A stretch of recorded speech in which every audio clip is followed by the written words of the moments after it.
古今奇談異術現在開始。經理啊出咗去，剩低我一個人留喺酒店悶到死。有機會呢，我一定要出去外邊行下，難得有機會嚟中東旅行。唉，我天氣咁熱嘅。經理，有冇電話搵過我啊？冇啊，我一直喺你間房度未出過去。算啦。其實我嚟呢度嘅目的只係乘機休息下，睇下東方城市嘅特色嘅啫。生意仲係其次。經理係咪第一次嚟東方啊？以前去過中國，不過嚟中東只係初次。初步嘅觀感係呢度同中國有好多唔同。以前我讀書嘅時候都知道多少噶啦。呢次經理肯帶埋我一齊嚟旅行，呢個機會係真係難得咧。咁你係應該去外邊行下啦。你信唔信睇相同埋占卜嘅呢？睇相占卜？東方人多數都睇相噶喎。咁我諗都未諗過啊！我都唔知呢啲係咩嚟。你年紀輕，未嚟過東方，你啊當然唔知啦。東方有好多事物，對西方人嚟講，永遠係神秘嘅。經理啊，咁咩叫做睇相啊？聽講喺一個人嘅相貌度可以分辨一個人嘅吉凶。如果依照指點呢，係可以趨吉避凶㗎。有啲咁嘅事？咁占卜呢？占卜啊更加奇妙添。聽講呢，佢係能夠算出一個人嘅過去未來，嚟決定一個人嘅運氣。東方人都相信占卜同埋睇相嘅。係，咁啊屬於信不信由你嘅歧視啦。好多東方人遇到唔可以解決嘅困難嘅時候呢，往往就去求教啲術士。又如果關係到自己前程嘅時候呢，亦將命運交託俾術士嘅。咁啊真係不可思議喎。經理啊，你信唔信啊？我啊唔信。咁你有冇試過占卜或者睇相？冇。我點會去試啊？咁只係東方人嘅玩意嚟啫。係啦，喺呢度你冇事啦，你出外邊行下啦。都係唔好啦，外邊天氣咁熱，而且我人地生疏，我諗都係留喺酒店舒服啲啦。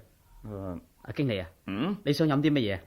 我同你預備。唔使啦，你翻房吧啦。你頭先唔係話有客人嚟揾你嘅？我應該同你招呼嘅，係咪生意上有來往嘅人客啊？唔係，呢度唔需要你留低啦。咁你明白我意思啦？我明白。係啦，揾個本地嘅小姐做響導，你會有意想不到嘅收穫嘅。佢哋會當你係財神一樣，服侍得你舒舒服服噶。快啲去啦！好啊，經理啊，咁我出去行下啦。先生，你梗係由外地嚟嘅遊客。係啊，我啱啱嚟呢度旅行嘅。印象點啊？唔錯啊。不過我淨係喺街度隨便行下嘅啫。印象就唔講得有咩印象啦。有冇相熟嘅朋友做響導？冇啊，我都係第一次嚟東方嘅啫。我逗留2-3日就走噶啦。咁真係可惜啊。不過我對於街上嘅攤檔好有興趣啫。我驚住自己唔識價錢，所以我索性唔買啦。先生，你相唔相信相術㗎？你即係話睇相？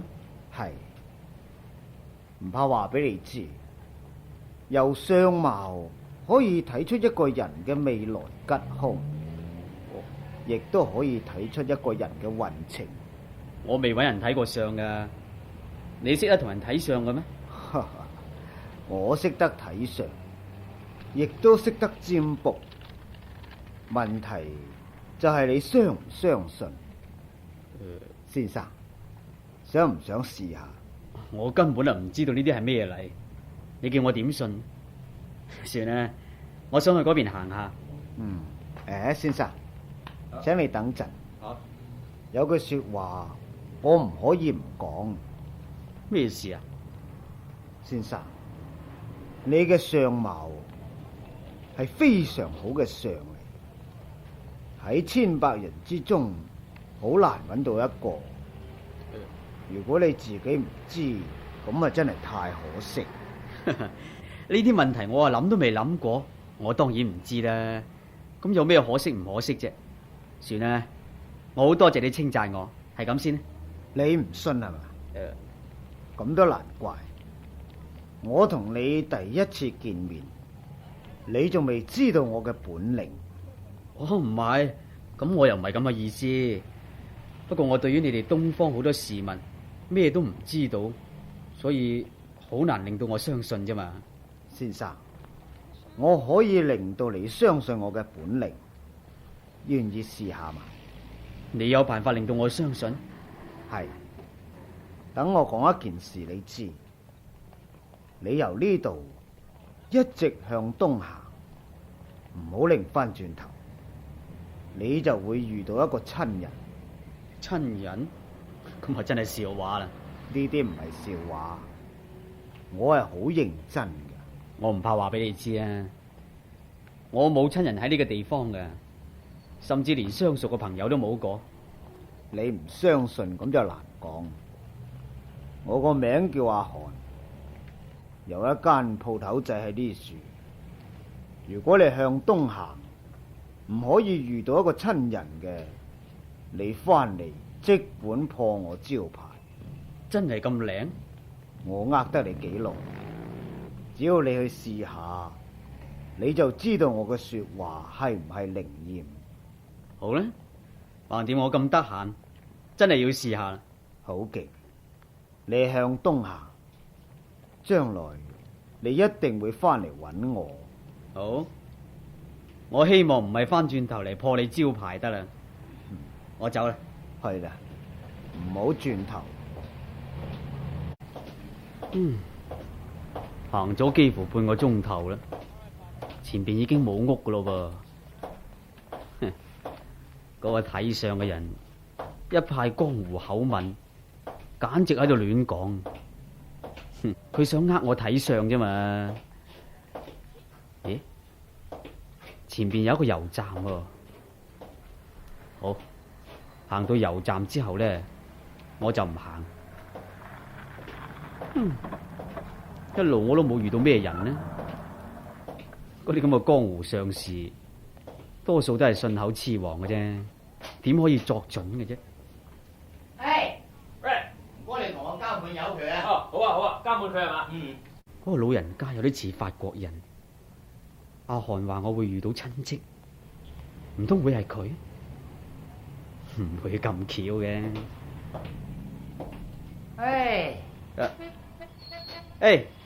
你係咪法國人啊？係啊係啊。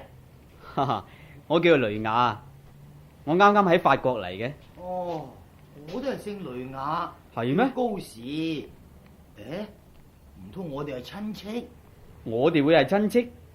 令尊係。哦，佢叫做納爾遜啊，係巴黎一間釀酒廠嘅工人。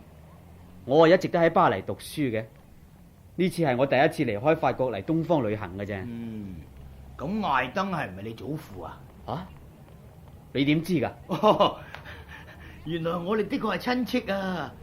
講起上嚟，我應該係你阿叔啊！真嘅？咁啊真係奇怪啦！點解我從來都冇聽家父講過嘅呢？咁都難怪嘅，因為我哋早就失去聯絡啦嘛。我真係有啲計唔清楚啦。你可唔可以詳細啲話俾我知啊？咁啊真係一言難盡啦。上車啦！難得我哋叔侄喺異地相逢，翻去我屋企食餐飯，我哋慢慢傾下啊！好啊好啊。哦，搞掂晒啦！嗱，唔使找啦，多餘嘅當係小獎啦。多謝啊，多謝。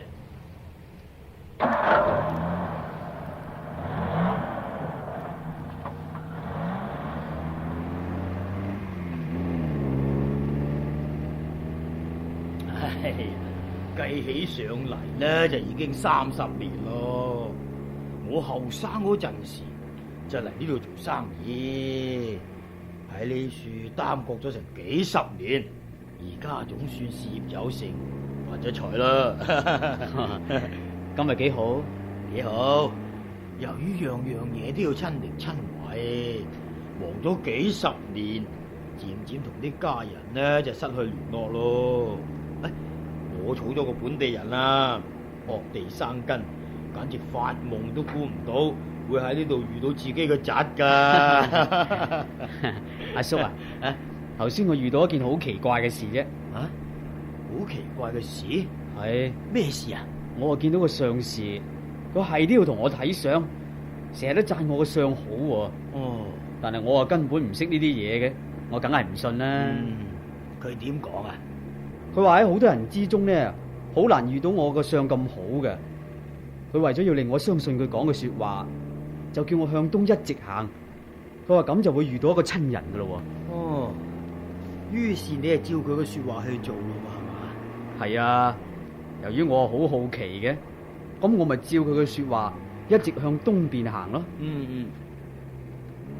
行到頭先嗰個油站呢，我正話想翻轉頭啦，估唔到就喺呢個時候遇到你，你話幾奇怪呢？雷雅，呢啲就係東方人嘅神秘之處啦。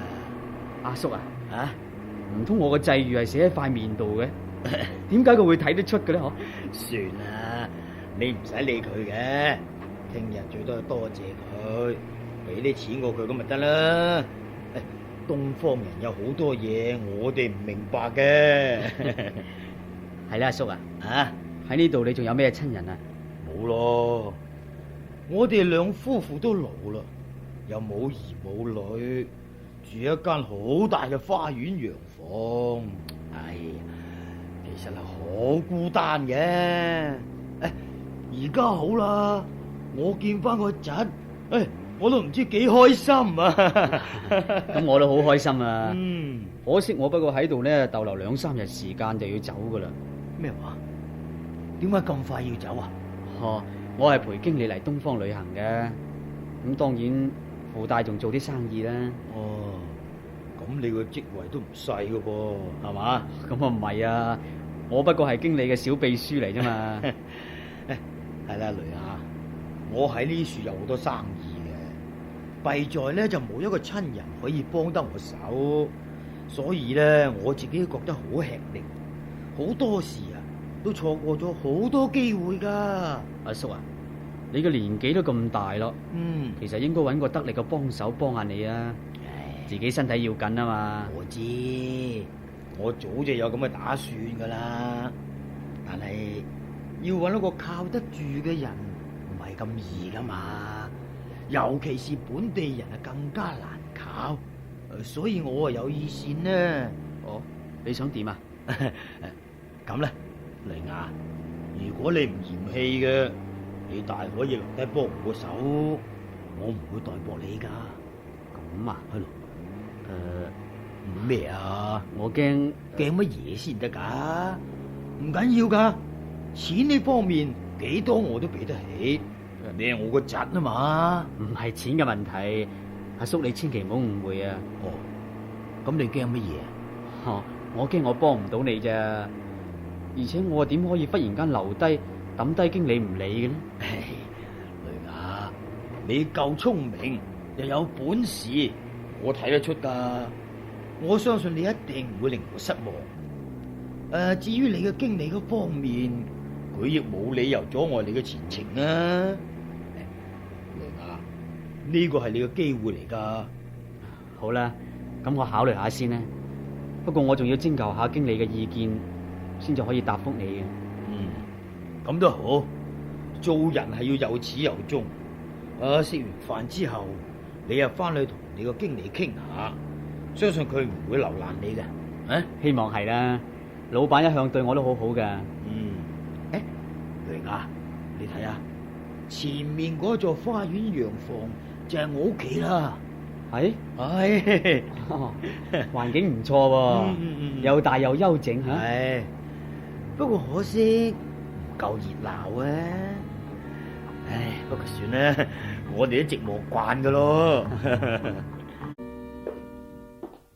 哦，先生，係你啊？係啊，雷雅，係，請阿嚟坐。唔使客氣啦。我知道你一定會再翻嚟揾我嘅，請坐。好啊，唔騷擾你啊嘛。唔會。點啊？我嘅相術靈唔靈驗？好靈驗啊，真係佩服。如果我估得冇錯，你今日仲有一個嚴重嘅問題要問我嘅，哦，係唔係？你點知啊？好簡單，我由你嘅面上嘅神色就可以睇到。唔識相術都會知啦。咁你估唔估到我問你嘅係咩問題啊？你俾隻掌我睇下好嘛？好啊。由你嘅掌裏邊推斷，你啊已經見到你嘅親人。先生，我估得啱啊。係啊，我真係遇到我阿叔啊！原來佢嚟咗呢度做咗成30幾年生意噶啦。佢可能邀請你留低幫佢做生意，係唔係？啊，係，佢的確係有咁嘅意思，因為喺呢處佢冇個親人，冇人可以幫到佢嘅。而你呢，一時間就好難決定。我冇估錯啊嘛？冇錯，你冇估錯。阿韓先生，你真係一個活神仙。你真係咩都知道晒嘅。過獎啊！我問你，你自己有點樣嘅睇法？你可唔可以講俾我知？我就係唔知點呢，所以我專登嚟就係想請你指點迷津嘅。我應該點做呢？等我再仔細啲睇下。點啊？留低抑或係？先生，你嘅面型同埋氣色係好利於東方。我認為你應該留低。哦，但係我有啲擔心喎。你擔心乜嘢？我擔心失去咗原來嘅職業，喺呢度又冇咩出息，咁樣離鄉別井法，似乎唔係幾值得啩？唔係，絕對冇咁嘅事。你但可以放心留低。但係我而家嘅職業雖然只係一個小小嘅秘書啫，但係老闆對我唔錯，生活亦都好安定㗎喎。先生，你錯啦。你老闆雖然對你好，極其量都係做一世秘書，要睇老闆嘅面色。但係你留低幫你阿叔，咁情形就唔同。哦，點樣唔同法啊？你喺呢度嘅情況，一定比你以前好100倍。至於好到咩程度，我就唔敢講。你係咪氹我開心噶？你應該相信我啊。不過我都係盡我所睇到嘅話俾你知。至於點樣決定，就要由你自己揸主意。咁啊真係好啦，而家我唔使考慮啦，我都係決定留低幫我阿叔啦。咁係你明智嘅決定，恭喜你。阿韓先生，咁我應該點樣多謝你？唔使急，你而家唔使多謝我。咁點得嘅呢？你講啦。先生，等你喺呢度有咗成就嘅時候，先至多謝我都未遲。我相信唔超過100日，你就會有好好嘅成績。好啦，我到時候一定會重重咁厚賞你嘅。喺呢個時期，如果有咩疑難，你隨時嚟揾我啦。咁當然啦，以後仲要請你多多指教添。咁我即刻翻去先啦，我打算即刻向我老闆辭職。係咁先啦，再見。再見，唔送。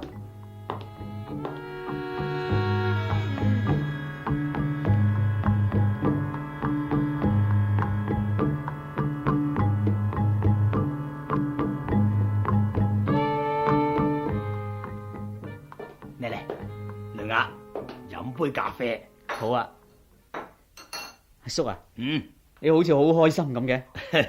係啊，今日嘅午餐呢，食得特別開心嘅。哦，咩事令到你咁開心啊？好啦，講俾你知啊，我哋又賺咗好多錢啊！咁完全係阿叔你領導有方，全體員工鼎力合作嘅成果啫。唔係，係你有辦法。年青人的確了不起，做事有衝勁，有魄力，好快就將好多未上軌道嘅工作搞得頭頭是道。我總算冇睇錯你，阿叔你太過獎我啦。好啦好啦，嗱，而家你已經熟習一切啦，咁我可以放心，將重要嘅事務都交託俾你。我應該好好地唞下咯。好啦，阿叔，我諗都係遲下先啦。唔好，你放膽去做啦。你阿嬸早就勸我退休噶啦。不過咁，如果有乜嘢困難嘅，你可以同我商量啊。咁當然啦，當然。係啦，雷雅啊，你覺得慕蓮點啊？慕蓮係咯。哦，我同佢不過係普通朋友嚟啫嘛。慕蓮呢個女仔唔錯噶，你阿嬸啊一向都好喜歡佢噶。係咩？係。你哋識咗幾耐啊？識咗好耐咯。佢爸爸余斌呢，就一直同我喺生意上有來往。喺呢處歐洲人呢，就只係同歐洲人來往，所以我哋嘅私交都唔錯噶，時時有見面噶。余斌先生做生意都幾老實嘅。佢係英國人標準嘅紳士作風。阿叔啊，佢淨係得慕蓮一個女咋？係，所以余斌好痛錫佢嘅。雷雅，你對慕蓮嘅印象點啊？講唔講得俾我知啊？我講得。佢個人幾爽朗，幾好傾啊，感情又豐富，又活潑又可愛。睇嚟你對佢嘅印象都唔錯啊。係咧，你喜唔喜歡佢啊？我同佢嘅年紀咧都差唔多，志趣都幾相投。老實講啊，我真係有啲喜歡佢。咁好啦，咁好啦。阿叔啊，你嘅意思係？喂，余斌有意思呢，就招你做女婿。佢時時都同我講起噶。不過呢啲係你自己終身幸福嘅事，我就不便參加意見。你話我講得啱唔啱啊？係，不過我識咗佢不過啊個幾禮拜嘅啫。但係你哋嘅感情進展得好快喎，我哋都睇得出啦。好啦好啦，雷雅，你可以考慮下㗎。我仲未決定啊。哦，咁啊，係咪有咩顧慮咁啊？嗱，我事業係咪有成就，經濟基礎又未打好。我唔知道應唔應該喺呢個時候就即刻同個女人結婚。哦，哎呀，我仲以為你擔心乜嘢喎？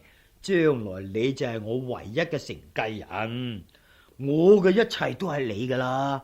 阿叔啊，講就係咁講啫。好啦，冇咁多心啦。喺呢處好少歐洲人，要揾個適合嘅伴侶唔係咁易嘅，千祈唔好放過機會啊！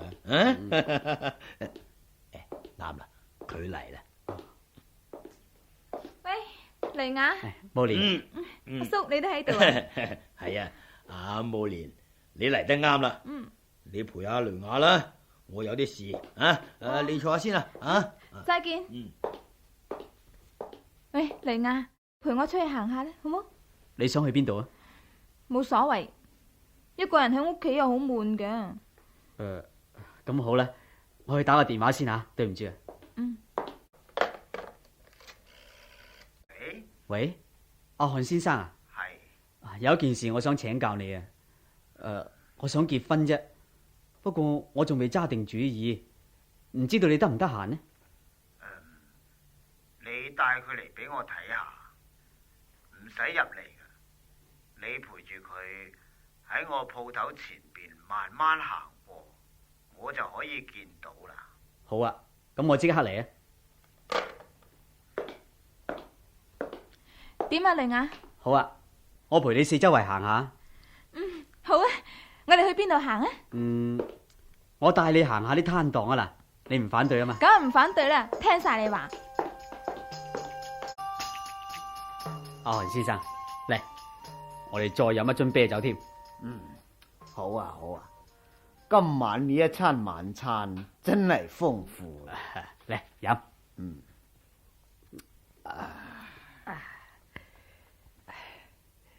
仲要唔要啲咩餸酒啊？夠啦，雷亞，我哋係朋友，以後你就叫我阿韓，唔使稱呼咩先生。哦，好啊好啊。今日同我喺埋一齊嗰個女仔，你睇清楚未啊？睇清楚啦，你挽住佢隻手喺我鋪頭面前行過2次，我當然睇清楚啦。咁你覺得佢點啊？呢個女仔好靚。係啊，佢唔淨止靚，而且又活潑又可愛，同我好好傾嘅。我同佢嘅感情已經好好嘅添。雷亞，你同佢都有緣分。哦，咁即係話我哋可以結婚嘞喎？唔係，我仲未講完。咁你可唔可以講得清楚啲啊？為咗你好，我勸你都係唔好向佢求婚。點解呢？當然有原因，因為有一點美中不足，你係唔知道。美中不足？你頭先唔係話我同佢係有緣分嘅咩？係，不過佢面度有一條黑膚紋，呢啲係普通人唔會發覺㗎。我唔明白，咁有咩唔妥啫？你係歐洲人，當然唔會明白。不過喺我哋東方人嚟講，呢啲係一個大忌，你千祈唔好唔信。咁到底會點㗎？呢種女人一嫁咗丈夫，就會帶俾對方極大嘅災難，除非對方係福氣特別大，或者係殺氣特別強嘅人，先至可以避過。真係咁厲害？咁如果普通人娶咗佢，又會有咩後果呢？普通人娶咗佢，唔係大病就係大禍，輕嘅要瞓床，嚴重嘅有殺身之禍。真係會咁嚴重？唔通你唔信我嘅說話咩？咁啊唔係，如果我唔信你嘅，我又點會請教你指點迷津呢？啊，係咧，既然慕蓮有一條黑膚紋，咁點解你又話我哋之間有緣分呢？呢件事的確係咁。喺另一種情形之下，你哋就可以喺埋一齊。喺咩情形之下？所謂另外一種情形之下，係指佢已經結過一次婚之後，你就可以放心同佢交遊。結過一次婚之後就冇事？咁簡直係廢話啫！你咁急做乜嘢？我都仲未講完。我係話佢結過一次婚之後，你再同佢結婚，咁就會安然無事。我明你嘅意思，但係你可以擔保佢結婚之後會離婚咩？當然會。你即管相信我啦。好，我相信你。咁我就放心。我仲有說話要問你嘅，希望你坦白啲講出嚟。你願唔願意？我願意，我唔會瞞住你嘅。你同嗰位小姐嘅感情發展到乜嘢地步？雖然我哋來往咗唔係好耐，但係我同佢嘅感情已經好好㗎喇，而且佢對我好熱情添。咁真係令人擔心。點解？你哋歐洲人嘅個性我好了解，年青人喺埋一齊，熱情起上嚟嘅時候，乜嘢後果都唔在乎。你嘅意思即係話，你擔心我哋有超友誼嘅關係啊？我就係擔心咁。歐洲人嘅性觀念同我哋東方人唔同。咁即係話我唔可以同佢有超友誼嘅關係咯噃？係，絕對唔可以。但係咁唔係等於結婚啦？雖然係，喺我哋嚟講，咁啊等於你就係佢嘅第一任丈夫，禍事就會發生喺你身上。咁講法，我真係冇咩福分啊！雷亞，你真係好喜歡你嘅女朋友咩？係，我真係好喜歡佢，不過可惜啊。忍耐下啦，將來你哋仍然有機會。不過，如果目前你同佢交遊，應該稍為抑制下，唔好過分親熱，咁就包管你冇事。好啦，我會依照你嘅說話去做嘅。多謝你呢一餐豐富嘅晚餐，我哋都應該走啦，時候唔早噶啦，有困難隨時嚟搵我咯。好，多謝你指點我，將來我會好好咁答謝你。我相信你唔會忘記我呢個朋友嘅。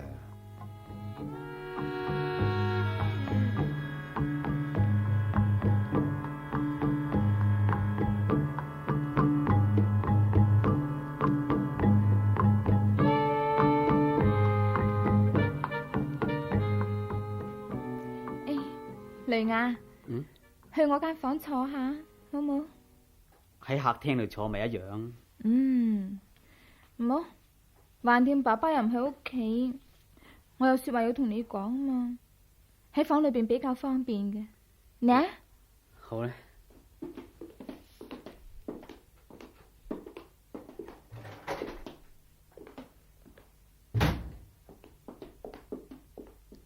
無蓮啊，你有說話對我講，而家講咪得咯。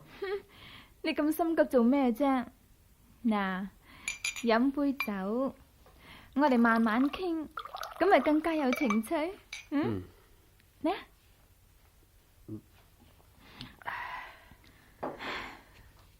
無蓮啊，你心裏邊似乎有啲同平時唔同呢，係咪呢？好熱啊！你阿雷啊，同我拉開背後條拉鏈啊！你唔係話有說話同我講嘅？係啊，我哋兩個應該好好地傾下。其實呢句說話，我已經向你暗示過2次噶啦。你對我嘅心意我好明白嘅，而且我好感激你添。咩話？你感激我？咁有咩用啫？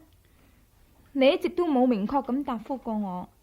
無蓮，你唔中意我係咪？唔係，點解你會咁諗嘅呢？你唔好咁敏感呢。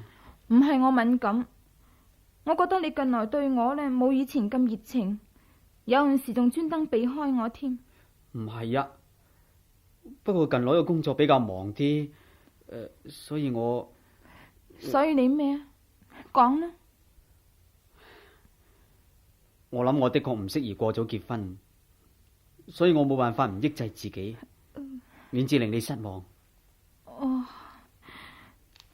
咁而家我明白啦，你唔愛我係咪？唔係你啊，無蓮，你千祈唔好誤會啊！我冇誤會，梗係呢。而家你同以前唔同啦，我配唔起你係咪啊？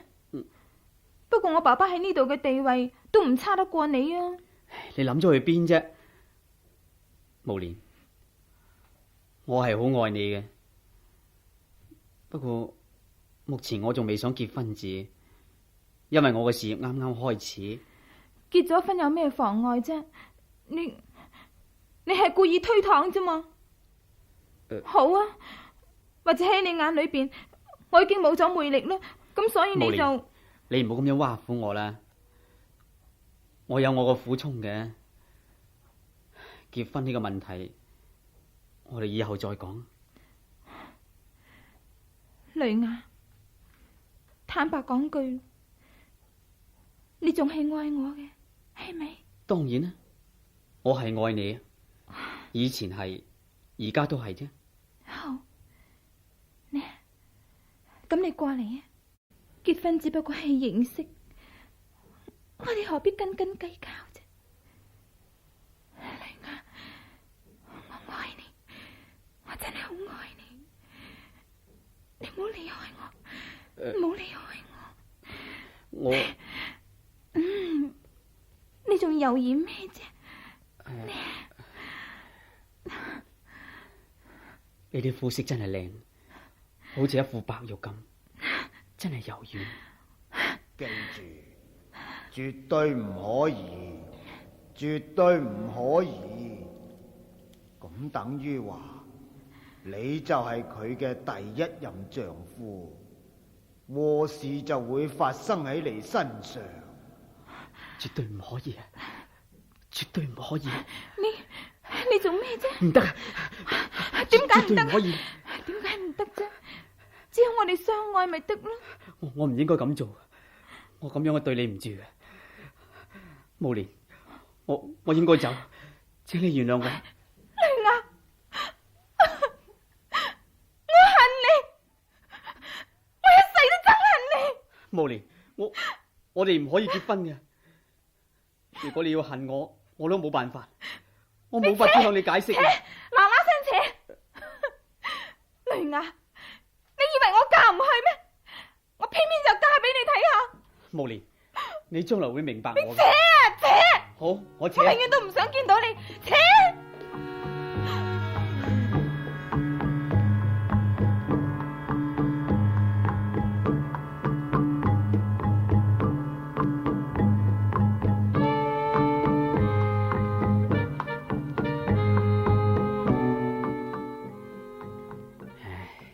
我真係後悔，慕蓮終於嫁咗俾歐威，我個心真係有講唔出咁難過。我哋本來就天生一對，彼此相愛嘅，但係阿漢嘅說話令到我冇法子。邊個啊？雷亞，係我啊！哦，嚟啦，阿叔。仲未瞓咩？未啊，入嚟坐下。想唔想飲杯酒啊？唔飲咯，頭先飲咗好多。你揾我有事啊？冇咩事。係咧，雷亞，點解你唔參加慕蓮嘅結婚宴啊？我冇心情。唉，我知你係後悔緊嘅。算啦，阿叔，而家講咩都無濟於事噶啦。我諗今晚嘅情形梗係好熱鬧噶啦。哦，過得去啦。不過慕蓮個樣就唔係好開心。哦，諗都諗到啦。佢似乎等緊你去嘅，但係佢失望。如果我去嘅，大家反而覺得尷尬添。阿叔啊，慕蓮佢有冇同你講過啲乜嘢？佢同歐威去歐洲度蜜月，大約1個月之後先翻嚟。希望佢快樂啦。只要佢快樂，我個心先就會安樂啲。算啦，雷亞，你同慕蓮嘅事已經告一段落，以後就要專心料理我嘅生意。我決定退休。我知啦。我會盡力噶啦，我一定唔會令你失望嘅，你放心啦，叔。好，我放心。你阿嬸打算介紹佢親戚個女俾你識？我個女仔都唔錯噶。我暫時唔想講呢個問題字，我想一心一意同你打理好間公司嘅業務先。事業固然應該重視，但係婚姻大事亦唔可以唔關心。唉，嗰個女仔係本地人，不過你阿嬸何嘗唔係啫？你睇下我哋啊，我哋幾幸福。我知，你唔好誤會阿叔，我唔係因為佢係本地人。總之我自己識諗噶啦，咁好啦。唔早嘅啦，早啲瞓啦，啊！哦，早唞。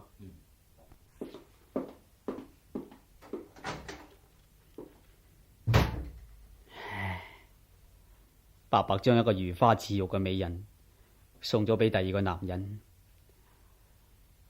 我真係後悔聽阿漢嘅說話。無蓮，我真係希望你快啲同歐威離婚，咁你就仍然係屬於我嘅啦。我永遠都係咁愛你。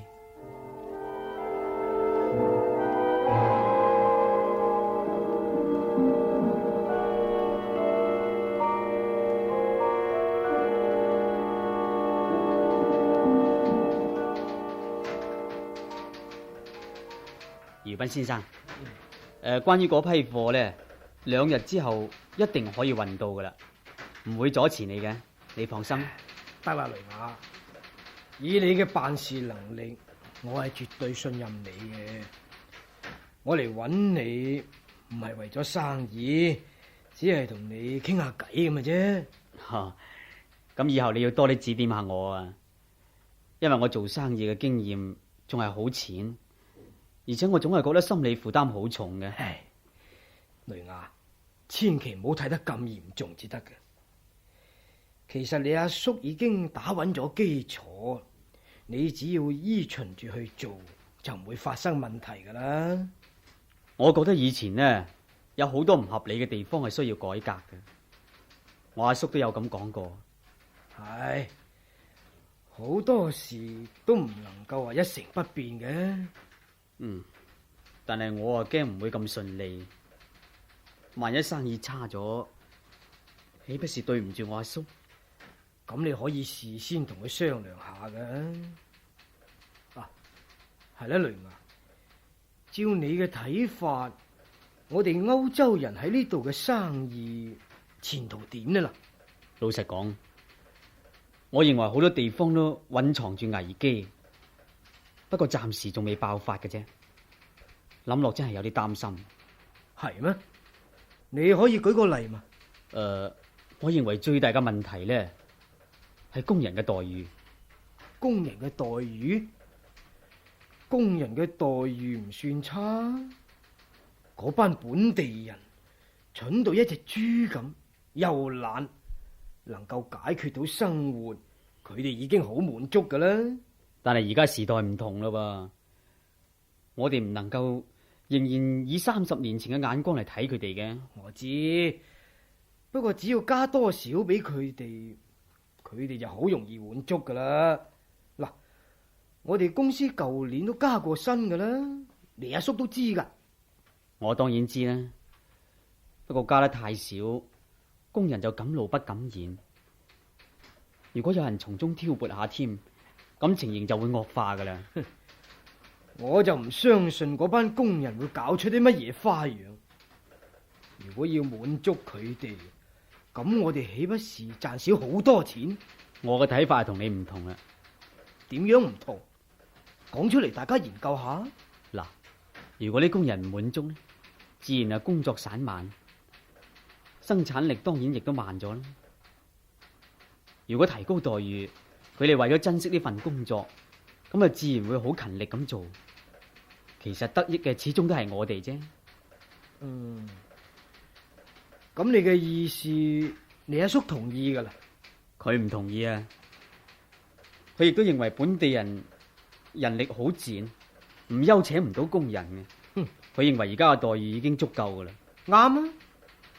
我都相信喺呢度做生意嘅歐洲人，同我哋嘅睇法係一樣。或者你又會認為我哋係老頑固，太過保守。我哋只要能夠賺大把錢就得。咁我冇說話好講。不過我認為遲早會出問題。雷亞，你放心做落去，本地人係搞唔出乜嘢花樣。你知啦，喺呢處歐洲人雖然唔係好多，但係本地政府都要我哋支持。我就唔怕會有問題。或者係咧，余斌先生，有冇慕蓮嘅消息啊？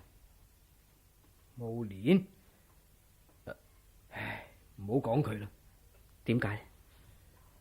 佢點啊？佢結咗婚1個星期就出咗意外？唔係佢，係佢丈夫歐威。歐威？歐威佢點啊？佢死咗。咩話？真係估唔到。歐威死咗？佢死咗？咁真係好啦。雷亞，啊！你話咩話？我冇嘢。我戥慕蓮覺得難過啫。唉，佢哋本來係翻去歐洲度蜜月，估唔到慕蓮結咗婚1個星期就要做寡婦。係咧，歐威係點死嘅？聽講佢喺瑞士度滑雪，唔小心由高山跌落去深谷，監生跌死。至於詳細嘅情形，要等慕蓮翻嚟先至會清楚。咁慕蓮幾時翻嚟啊？辦妥歐威嘅身後事就會翻嚟噶啦。我睇聽日或者後日都應該到啦。咁佢翻嚟之後，勞煩你通知聲我。好，我都希望你開解下佢。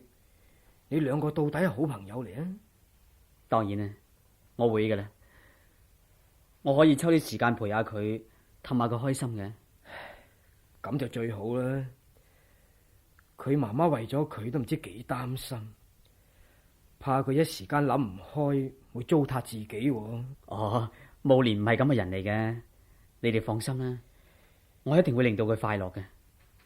唉，其實你同慕蓮先至係天生一對，我就真係唔明白，佢點解忽然間要嫁俾歐威至得噶？或者係緣分啦，或者係啦。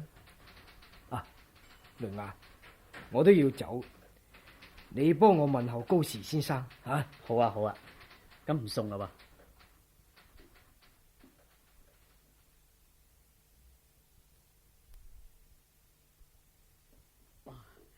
宜賓先生，我接到你嘅電話，即刻趕嚟啦。慕蓮啊，已經翻咗嚟噶啦。我都唔知應該點樣安慰佢至啱。佢而家喺邊啊？佢一直都匿埋喺間房度，一句說話都唔想講。我內子都唔知為咗佢幾難過，而且同佢講咗好多說話，但係都冇辦法開解到佢。係咁噶啦，一時之間好難要佢忘記過去嘅事嘅，慢慢嚟啦。內子擔心佢會因為失意過度而自尋短見，所以急到唔知乜嘢咁。我睇唔會咁嚴重嘅。我入唔入得去睇下佢？哦，咁當然可以啦。我就係希望憑住你哋過去嘅感情，請你哋勸解佢嘅啫。好啦，咁我即管試下。我諗佢會聽我話嘅。咁拜託你啦。好。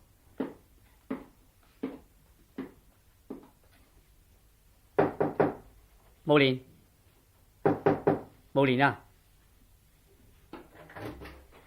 慕蓮，慕蓮，你做咩啊？係你？係我，雷雅，你以前個好朋友呢？你出去！我憎恨你！我憎恨你！慕蓮，你做咩啊？你唔好喊啦，咪咁傻先得噶。我話過，我永遠都唔想再見到你。慕蓮，你聽我解釋啊！唔聽，我咩都唔聽。慕蓮，我愛你，我真係好似以前咁愛你。雷亞，呢10幾日嚟，我覺得好矛盾，我嘅思想好複雜，真係好難形容。點解會咁？老實講，我哋係相愛嘅。其實你應該係我太太，但你改變咗主意，我唔知你點解要疏遠我。所以你就把心一橫，嫁咗俾歐威啊！係啊，我要你知道，我一樣可以嫁人。其實你唔中意歐威噶。我承認，我本來就一直都冇喜歡過佢。咁你翻嚟之後，成日匿埋喺間房度喊，一句說話都唔講，又係為咗乜嘢？我只係為咗自己嘅命運而難過，自己心愛嘅人得唔到，結咗婚1個禮拜就做寡婦。我只係怨自己條命唔好。無聊，你而家可以得到你心愛嘅人呢？你話咩話？我要娶一個美麗嘅寡婦做我太太。你啊，你唔係氹我開心啊嘛？係真嘅，你嫁俾我，我會帶俾你幸福同埋歡樂嘅日子。咁真係好，真係好啦！我哋本來就係最美滿嘅一對啦。我哋幾時結婚啊？你嘅意思？越快越好啦。你父母唔會反對咩？佢哋點會反對啫？因為你嘅丈夫死咗先至1個星期，我覺得快得啲啫。我從來都冇愛過我丈夫，而家我失去咗佢，但係我得到我愛嘅人，你話我幾開心呢？無聊，只要你開心嘅，我咩都應承你。雷亞，你話俾我聽，係咩原因令到你而家先應承娶我？係同情我，抑或可憐我？唔係，將來我自然會話俾你知嘅。咖啡。唔該，你真係好嘅，對我咁體貼。做乜忽然間咁客氣啫？做太太唔應該體貼丈夫嘅咩？有一個咁好嘅太太，我真係冇咩苛求啦。雷亞，我真係好快樂，喺我一生之中，從來未試過咁快樂嘅。可惜我太忙啊，抽唔到時間同你去度蜜月。唔准提蜜月，我唔中意聽，亦都唔中意去。無蓮，我唔係專登提蜜月呢件事嘅，你嘅意思我好了解，不過我同歐威唔同嘅。有咩唔同啫？我唔中意你再提起佢。好啦，咁我唔睇啦，唔好嬲啦。你應承過我一件事，你唔記得咗啦？我應承過你一件事咩？講去啦。我真係唔記得咗，到底係咩事啊？以前你拒絕同我結婚，到底係咩原因呢？哦，原來你仲念念不忘呢件事。講去啦。呢件事既然過咗去啦，而我哋嘅心願亦都達到，唔好再提啦。唔得，我想知道你有咩苦衷。當時你係咪另外有一個靚過我嘅女朋友？絕對唔係。其實我當時嘅心目中係得你一個。咁一定係高時叔反對啫？更加唔係啫。我阿叔都唔知幾喜歡你。都係唔講啊，講出嚟你都唔明嘅。到底為咗咩啫？好啦，如果你一定要知道嘅，咁我話俾你知。你有冇聽過東方人嘅相術啊？我聽過，但係嗰啲嘢好無稽嘅。我哋歐洲人絕對唔會相信嗰啲江湖上士嘅說話。咁你就錯啦。其實東方好多事物，對於我哋西方人嚟講，永遠係神秘莫測嘅。係咩？我唔明啊。如果我講出嚟，咁啊唔到你唔信啊！我保證你佩服到五體投地添。係。記得我第一日嚟到呢度嘅時候，無意中就識到一個上士。咁嗰個上士同你講咗啲乜嘢？佢話我嘅相好好喎，喺千百個人之中都好難遇到一個，所以佢就指點我啦。你相信佢嘅說話？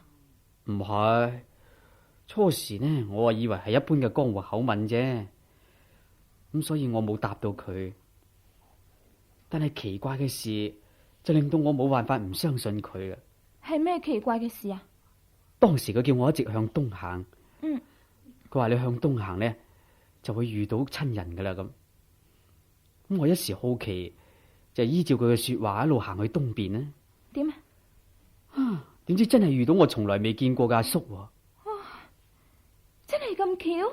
嗯，咁後來又點啊？咁我阿叔要我留低幫佢啦。當時我揸唔定主意，於是我請嗰個相士指點迷津。佢又叫我留低，話如果我留低呢，將來大有前途嘅。後來果然又是靈驗咗。你係話你阿叔交咗啲生意俾你料理啊？係咪？係咯，我不過幫咗阿叔一個短時期啫，佢就好信任我啦，仲將大部分嘅生意交俾我料理添。哦，呢啲都係因為你有本事、有頭腦，而且佢年紀又大啦，自然需要你幫手噶啦嘛。或者係啦，仲有一件事真係唔到你唔信嘅。係咩事？就係我同你之間嘅婚事啦。你記唔記得？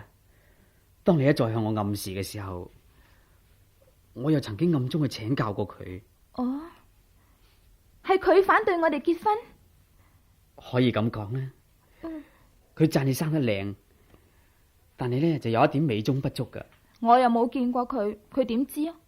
嗱，有一日我咪話陪你去行嗰啲攤檔嘅，仲記唔記得？記得啊，記得啊。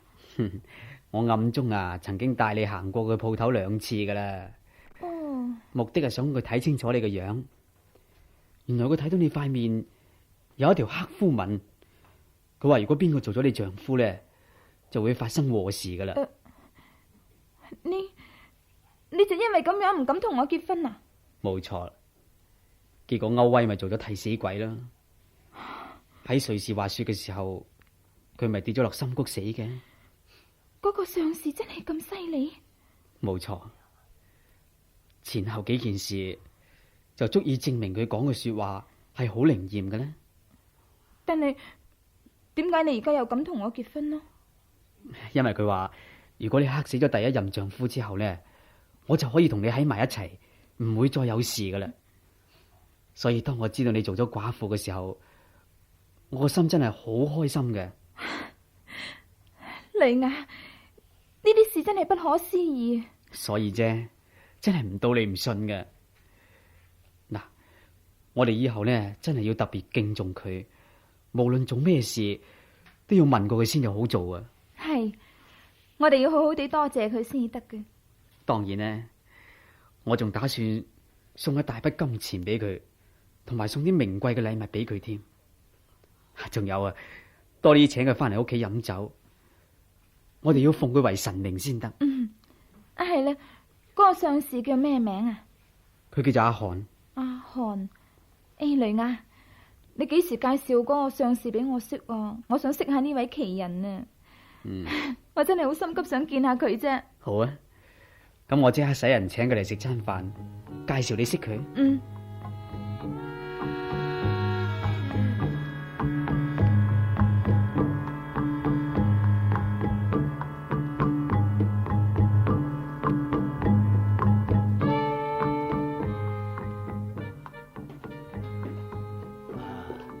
雷亞，冇蓮，坐啦。高時叔，你幾好啊嘛？幾好。如果冇雷亞幫我呢，我就冇咁寫意噶啦。你咁器重佢，佢敢唔盡力？係啊，我一直都戰戰兢兢咁處理公司嘅事嘅，成日驚搞錯咗。好彩，直到目前為止呢，都冇令到你老人家失望。我咁大年紀唔會睇錯人嘅。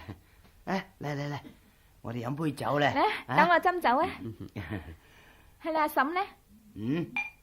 喺房裏邊。呢2日佢唔係幾舒服。係啊，雷亞，你陪阿叔飲酒啊，我去睇下阿嬸。好啊，你同我問候聲佢啊。得啦。係啦，喂，關於阿漢嘅說話，你同阿叔商量下。我知噶啦，你入去啦。我去。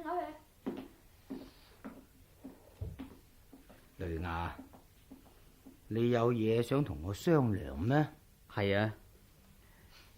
你一定記得嗰個上士阿漢嘅呢？你以前講過俾我知啦。頭先佢忽然嚟我屋企，講咗個壞消息俾我聽。所以我專登趕翻嚟通知聲你，等你有個準備嘅。壞消息嗯，係指邊方面噶？佢話呢個城市呢，就嚟會有一次大災難，我哋係外國人，應該盡快離開呢個城市一個時期喎。哦，你信佢咩？我當然信啦，因為以前好多次都靈驗咗，所以我一向都好佩服佢嘅。咁你嘅意思想點啊？我想向你請假一個短時期，離開呢度。橫掂我一早就想同慕蓮去寶道蜜月噶啦。嗯，好，你哋應該玩下嘅，係咧。準備去邊度啊？仲未決定啊，不過唔會去得太遠嘅。咁你放心去玩啦。呢度嘅生意我會出去料理噶啦。阿叔啊，嗯，咁你同阿嬸點啊？你話我哋係咯，我哋梗係留喺呢樹啦。阿叔，阿韓嘅說話好靈噶，你不如離開一個短時期，出去外邊避下啦。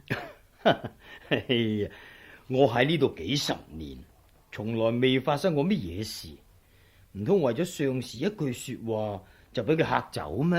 啊！但係而家嘅環境同幾十年前唔同晒噶咯，就算你唔相信佢嘅說話，離開出去外邊旅行下都冇咩大礙噶。哎呀，雷雅，我喺呢樹又咁多生意，啊，冇親信喺樹監督住，咁點得噶？我准你請假同我慕蓮去寶道蜜月，咁我就要留低噶啦。阿叔，我啊認為離開一兩個禮拜唔會有咩大影響嘅啫。況且阿漢嘅說話真係寧可信其有，不可信其無啊！你同阿嬸得啦，你唔使勸我啦。我如果行開咗呢度嘅生意，我實在唔放心。就咁決定啦。啊，好啦。誒，點啊？傾完未啊？決定咗噶啦。阿叔嘅准我請假同你寶道蜜月啊！多謝阿叔。唔多謝。阿叔啊，頭先我同阿嬸講過啦，佢好似唔想離開呢度咁啊，不如你勸下佢啦。我都唔打算離開。哦，係啦，阿叔佢唔相信阿韓嘅說話喎，而且我離開咗，佢仲要自己親自料理公司嘅事添。但係阿漢話，得啦，唔使講啦，你哋去辦手續啦。呢度嘅事唔使你哋同我擔心，我應付得嚟。阿叔，係你阿叔，你哋去啦。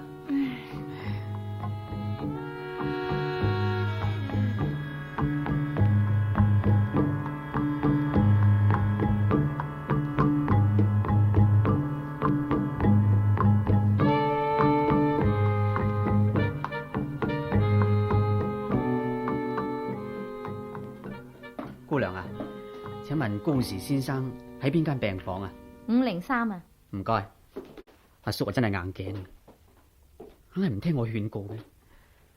估唔到阿韓嘅說話又是靈驗。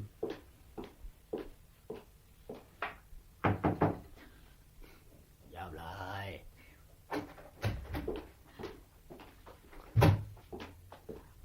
阿叔，你啊，嚟啊！你翻嚟啊？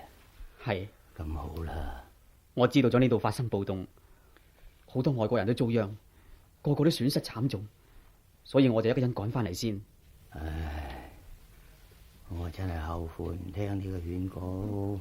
你哋走咗之後第3日，省裏邊啲貧民忽然間搞起反飢餓暴動，放火燒商店同埋汽車，又搶糧食，見到外國人就打。我早就有咁嘅預感嘅咧。啲暴民衝入我屋企，你阿嬸就俾佢哋監生打死，我自己都俾佢哋打到奄奄一息，暈咗啦。咁後來點啊？佢哋以為我死咗，先至放過我。搞咗成晚，當局出動軍隊，開槍鎮壓，先至將暴亂平息咗。但係聽聞話外國人嘅財產已經損失好大，死咗好多人啊！阿叔，你能夠保存性命已經係萬幸噶啦。財產損失咗唔緊要啊，可以揾翻嘅啫。你都係安心靜養啦。冇希望咯，雷亞，我自己知自己事，所以你唔使等我難過。人始終都要死嘅。阿叔，你唔好諗得咁長遠啦，你一定會好翻嘅。不過阿嬸真係太不幸，如果當日你哋聽我勸告嘅，就唔會發生今日嘅事啦。唉，呢啲係命運嘅安排，怨都冇用嘅。我個心最難過嘅就係你阿嬸嘅屍體仲未殮葬啊！你放心，阿叔，我會即刻去辦你阿嬸嘅身後事嘅。你對我嘅關懷，我好安慰。而我本身亦都冇兒女，所以我已經同我嘅律師講過，將我嘅財產留俾你，希望你好自為之啊！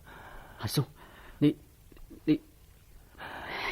記住，以後你就係高氏企業嘅總裁，有錢又有地位。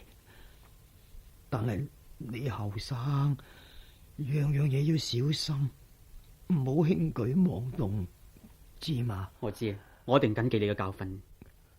咁我放心啦，雷亞。如果我死咗，俾我同你阿嬸合葬啦。阿叔，你唔會死噶，你唔會嘅。你記住，千祈唔好運我嘅屍體翻去法國安葬。我要喺呢處永遠係阿叔，阿叔。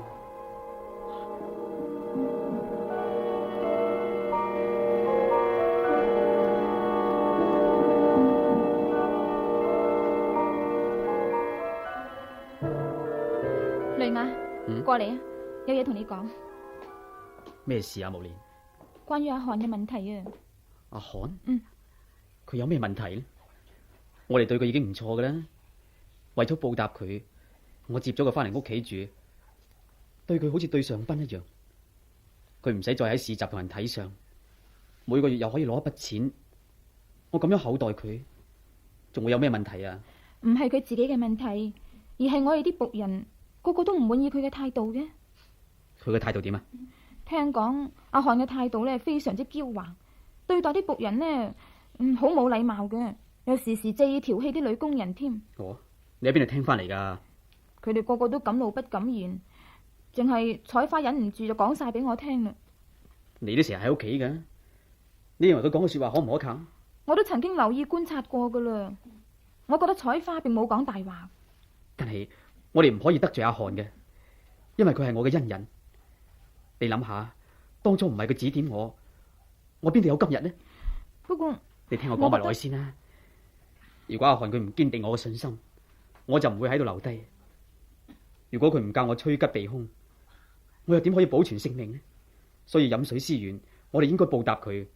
係，但係我哋已經對佢好好啦，喺呢度好食好住，仲有工人服侍佢添，直情好似老太爺咁。佢應該心滿意足先至係噶。無蓮，你要勸下所有工人呢，叫佢哋唔好同阿韓頂撞，由得佢中意點就點，因為佢始終係我哋屋企嘅大恩人啊嘛。雷亞，聽我話啦。好啦好啦，我勸下佢哋啦。太太，小貴，咩事啊？發生咩事啊？太太，佢邊個啫吓？係邊個啊？阿韓先生啊！咩話？小貴，我真係想死咗佢。做咩啊？阿韓先生做咩？佢尋晚迷奸咗我。吓？咩話？係咪真噶？小貴，你唔可以亂講說話噶。阿韓先生係我哋屋企嘅貴賓嚟。我知，所以我絕對唔敢隨便講噶。呢件事係點噶？你講啦。係咁嘅。尋晚當我經過走廊，阿韓先生突然間叫住我，咁我以為佢有咩差遣啦，唔係停低嚟問佢啦。佢點講啊？佢叫我入房咯。後來佢含住啖煙對我一噴，咁我就昏迷咗啦。咁你又點知道以後嘅事呢？到我醒翻嗰陣時，發現我自己冇着衫，而阿韓先生又瞓喺我身邊嘅。原來佢已經……小桂，你唔好喊住啦，呢件事等我哋慢慢想辦法啦。太太，如果呢度啲女仔失咗貞操就嫁唔去噶啦，你叫我以後點啊？雷亞，你話應該點做至啱啦？小桂，你唔好喊住啊！我同你揸主意。你打算同阿漢開交先？一定阿漢呢對小桂有意思，我親自去問清楚佢。如果佢有意娶小桂做妻子嘅，我可以成全佢。但係小桂，你嘅意思點？太太，我真係一啲主意都冇啦。就咁決定啦。橫掂佢又仲未結婚，嗱，我哋為小桂準備嫁妝，咁咪可以解決問題咯。好啦，而家唯有係咁啦。雷亞，你快啲去揾阿漢先啦。好啦，我即刻去揾佢。阿漢係我嘅恩人，我都希望佢成家立室。錢方面我會大力支持佢，相信佢一定好開心。阿漢，阿漢啊，入嚟啊！阿漢，雷亞，早晨。唔早噶啦，我想同你傾下啫。好啊，請坐啊。又遇到咩問題需要我指點噶係咪？唔係，呢一次係關於你嘅。我嘅事？你係咪想娶老婆？咩話？雷亞，你點解忽然間會關心起我嘅事啊？如果你中意小桂嘅，我可以成全你。啊？至於錢方面唔成問題嘅，小桂嘅嫁妝我會準備噶啦。雷亞，你唔好枉費心機啦。咁講係咩意思啊？你唔好隨便同我做媒，我今生今世都唔娶得老婆。你對小桂完全冇意思嘅咩？我從來冇話過喜歡小桂啊。但係尋晚你同佢有咗關係噃。如果你唔娶佢，叫佢以後點樣嫁人呢？雷亞，你千祈唔好聽佢亂講啊！佢亂講？唔會嘅，佢不過係個工人啫，佢絕對唔敢喺主人面前捏造事實噶喎。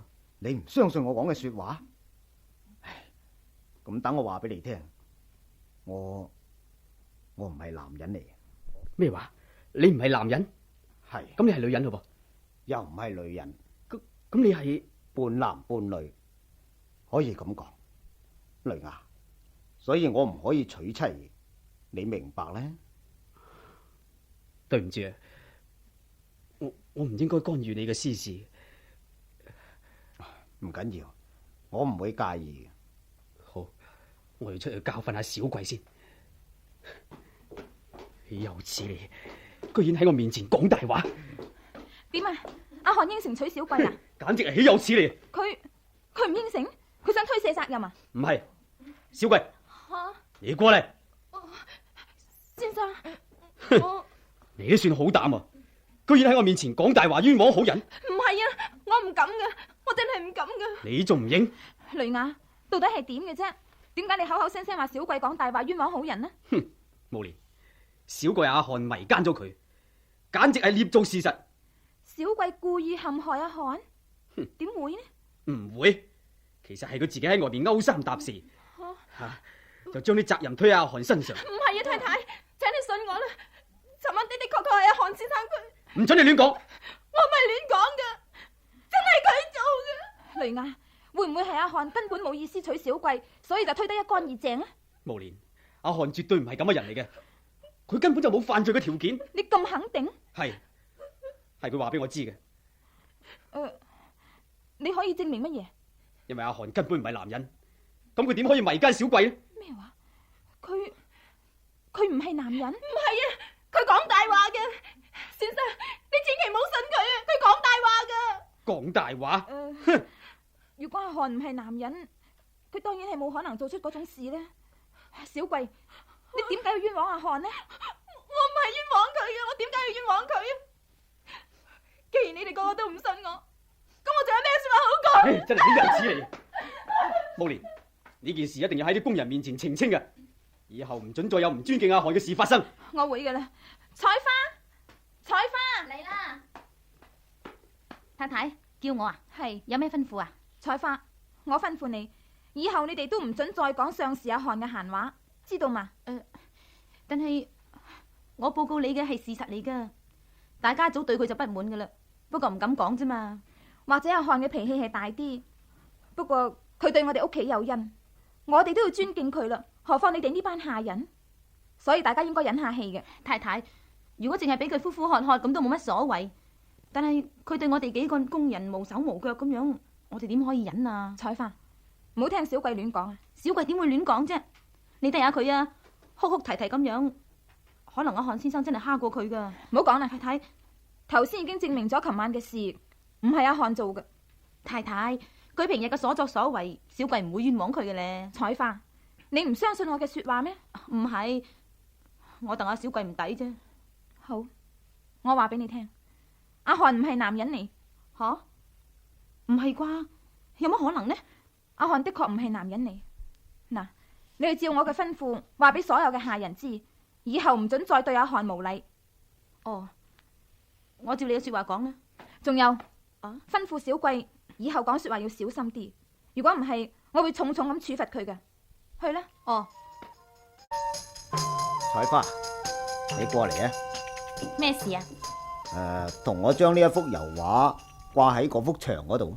哼，做咩忽然間咁有興趣欣賞油畫啫？咪囉嗦啦，快啲啦！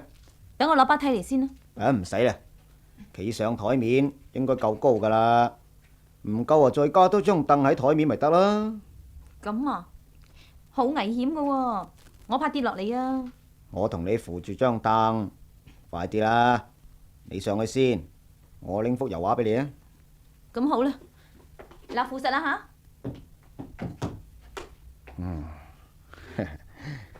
佢真係靚，身材真係好。第幅油畫上嚟啦。係。好，同我開下玩笑都好噶喎。啊，你望住我做乜嘢啊？冇啊，你條裙揭起咗啊！咁我大髀夠唔夠性感啫？彩花，你個身材真係靚。可惜你唔係男人啦。唉，我丈夫又冇本事，所以咪要我出嚟同人哋打工咯。喺呢處打工都唔會好辛苦嘅啫。雷雅兩夫婦嘅人都唔錯啊。唉，你都係女人，你應該明白一個少婦嘅心情噶啦。好啦，掛好啊，落嚟啦。嗱，扶住張凳啊吓。哎呀，嚇死我啦！彩花，你做咩啫？唔好攬住我啦！哎呀，唔好食煙啊！彩花，哎呀，點解好似迷迷糊糊咁嘅？你啲煙啊！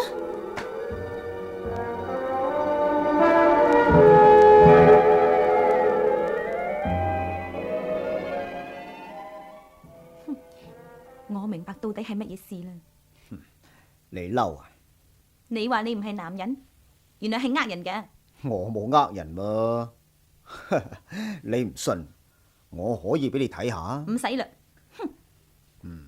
你係咪好失望呢？你點知啊？由你嘅神色就可以睇到啦。頭先我感覺上好似有個男人同我喺埋一齊嘅。如果乜嘢？如果你就係嗰個男人，咁我會算啦。你會點啊？我會愛上你，對你死心塌地，甘心做你個奴隸咯。真嘅？就算係真，又有乜用啫？彩花，我講出嚟，你唔好話俾人知。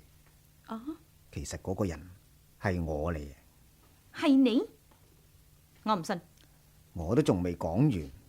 彩花，而家你睇我唔似男人係咪？我話俾你聽，我有一種香煙，只要食幾啖，就會令到我成個變咗男人嘅。就係頭先嗰啲令到我昏迷嘅煙係咪呢？冇錯，就係嗰種煙。咁點解你自己又唔會昏迷嘅呢？對我本人嚟講，我一早已經習慣，唔會俾嗰種煙暈到嘅。我都係唔係幾信啫。彩花，咁你要點樣先至信？無論如何，我都唔會相信噶啦。世界上邊會有啲咁嘅事嘅啫？唉，好啦，我走啦。咪行住！拉住我做乜嘢？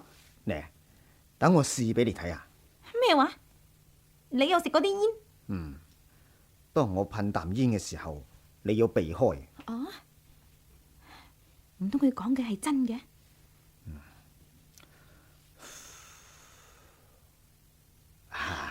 彩花，嚟，你而家過嚟睇下，嚟啊！原來真係你，係我？咩係我啊？而家就可以證明小貴嘅說話完全係真嘅，係你迷奸佢，你害到佢有冤無路訴。但係我唔中意佢，佢根本就冇你咁成熟。彩花，你今日又侮辱咗我，我要叫人嚟。咪叫！今日係你有意挑逗我，你誘惑我嘅。你話愛上我，甘心做我嘅奴隸，我先將我嘅秘密話俾你知。我要揭穿你嘅秘密。彩花，你千祈唔好亂嚟啊！我唔想再有人受害啦，我要大家都知道呢件事。快啲嚟捉彩花賊啊！你唔好亂叫啊！我會打死你噶！我係要叫捉彩花賊啊！你又似你話彩花，彩花，唉，弊啦！我用力過度，竟然打死咗佢添。好彩冇人喺走廊附近。唉，而家點算呢？就喺房裏面挖一個窿，將佢埋咗落去，等以後先再算啦。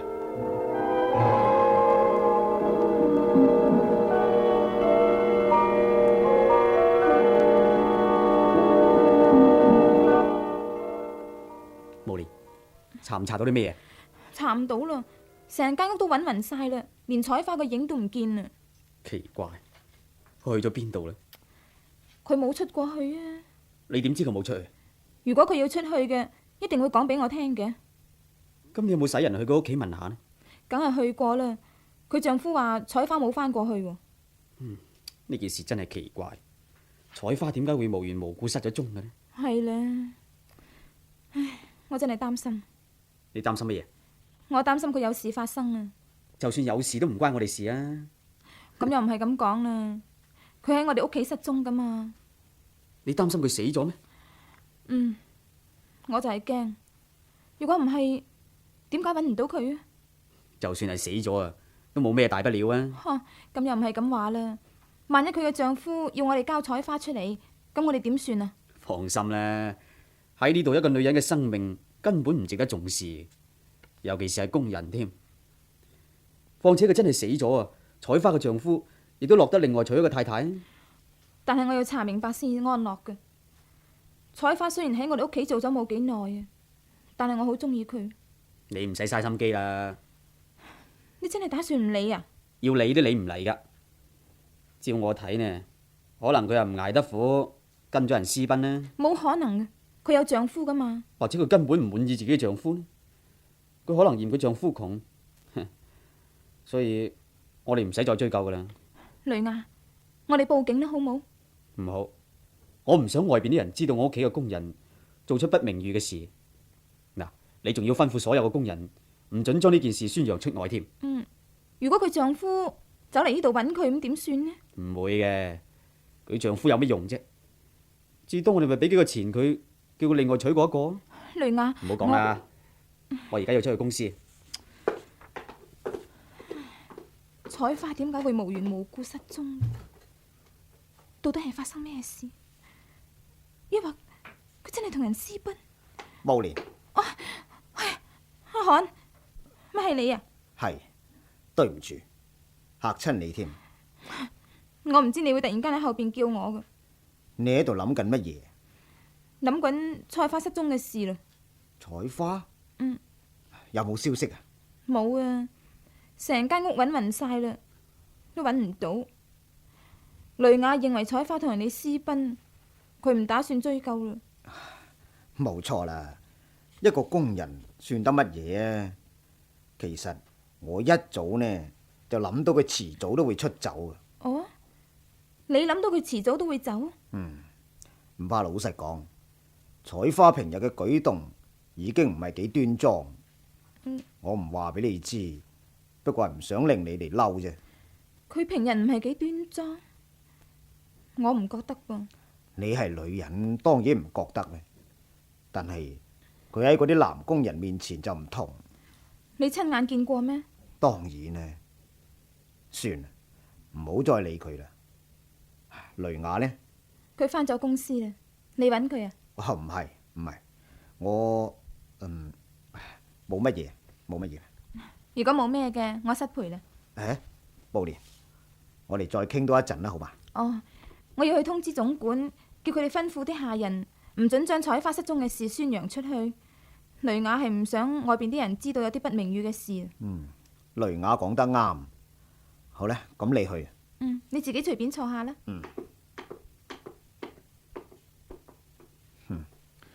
我嘅秘密本來俾採花揭穿，好彩而家佢死咗，我又可以掩藏。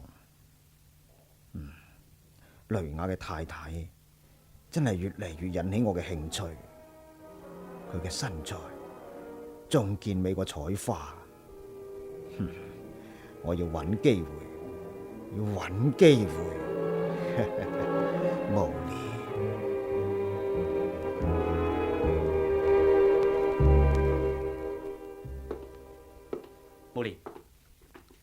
冇練啊！雷雅，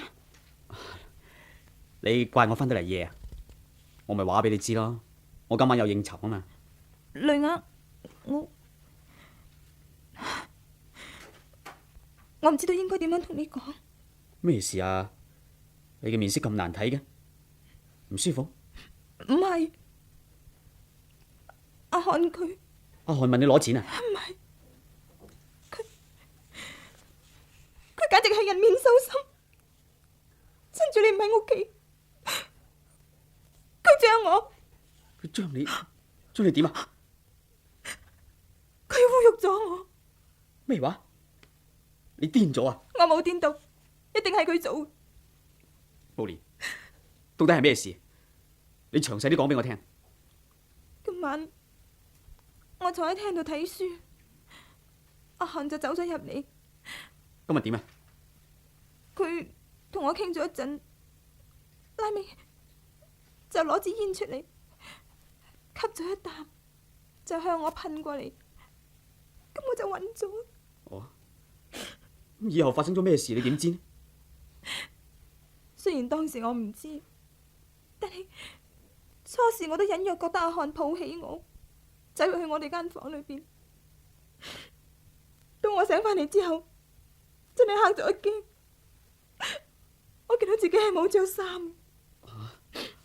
寶蓮，照咁講，你覺得佢係侮辱咗你咯？當然啦，你日仲未曾翻嚟，除非係阿漢，一定係佢侮辱咗我之後，靜靜走咗去。冇可能，冇可能係佢嘅。雷雅，你唔相信我講？佢係我哋嘅恩人，你唔應該咁樣思疑佢嘅。除咗佢，仲有邊個？但係你冇法子可以證明係佢做嘅喎，因為當你醒翻嘅時候，佢根本就唔喺房度。我本來喺廳裏邊同佢傾偈嘅，係佢突然間向住我噴啲煙過嚟，令到我暈咗。雷雅，點解你唔信自己嘅妻子啫？咁你有冇證據啊？哦，根本仲唔夠啊！你冇證據，叫我點相信呢？呢件事我唔係話唔相信有發生過，不過阿漢係個陰陽人，佢半男半女嘅，有冇可能係佢做嘅呢？我諗到一個辦法嚟證明啦。咩辦法啊？辦法好簡單，你要同我合作，就可以證明係咪阿漢做嘅。我打算用苦肉計引佢上吊。苦肉計？係。你想引誘佢，等佢露出本來面目啊？冇錯。嗱，聽日下晝你喺公司度暗中翻嚟屋企，到時我自然有辦法證明俾你睇嘅。咁太過冒險啦！萬一俾佢佔咗你便宜，咁我點啊？只要你依計行事，絕對唔會再俾佢佔便宜嘅。雷雅，我哋一定要揭穿佢嘅卑鄙行為，如果唔係，佢就會令到我哋家無寧日㗎啦。好啦，如果證明的確係佢做嘅，我就對佢唔客氣。哼，阿漢，到時候你唔好怪我無情。雷雅，到時希望你揸定主意。雖然佢對我哋有恩，但係我哋對佢已經報答夠晒啦。好啦，就咁決定啦。聽日下晝，等我換過件低胸裙先。的確係充滿誘惑性，慕蓮，你一定要小心啊！得啦，嗱，你一定要及時制止佢，唔好再俾佢為所欲為啊！當然啦，你放心啦吓。而家我特登行過去阿漢嘅門口度，然之後引誘佢嚟我哋間房度。你預先喺房外邊匿埋監視住佢，知道嗎？我會把握時間嘅，我要及時揭穿佢。不過萬一佢唔上吊，咁就喺佢間房度。唔會嘅，我有辦法引佢嚟我哋間房。嗱，我而家去啦，你準備啦吓。好啦，咁你去。如果證明咗阿漢嘅所為，咁小貴以前的確唔係冤枉佢。